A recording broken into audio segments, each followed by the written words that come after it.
স্বাস্থ্য দপ্তরের গাফিলতিতে লক্ষ লক্ষ টাকার ওষুধ ভাসছে জলে। হাসপাতাল কর্তৃপক্ষের গাফিলতিতে সামান্য বৃষ্টির জলে বিলোনিয়া মহকুমা হাসপাতালের জেলা ওষুধের গুদামে লক্ষ লক্ষ টাকার ঔষধ জলে ভাসছে। এই দায়ভার কে নেবেন? ডাইনিং ব্যবস্থা না থাকার কারণে এ ধরনের ঘটনা বলে জানিয়েছেন কর্তৃপক্ষ, কিন্তু এর জন্য কোনো সুব্যবস্থা গ্রহণ করেনি বৃষ্টি শুরুর আগে।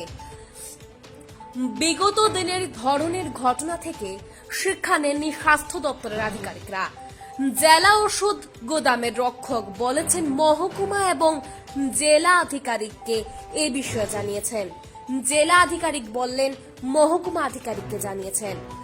এখন রাজ্যে স্বাস্থ্য দপ্তরের লক্ষ লক্ষ টাকার এই ক্ষতির দায়ভার কে নেবেন, এটাই এখন প্রশ্নের।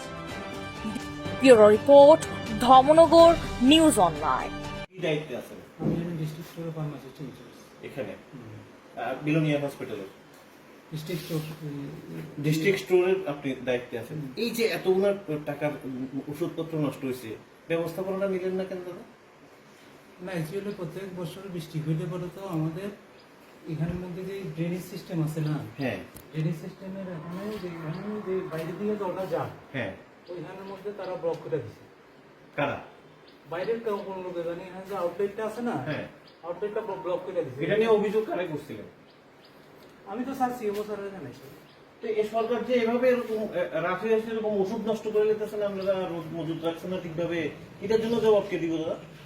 এখন আমার কি করার আছে বলতো?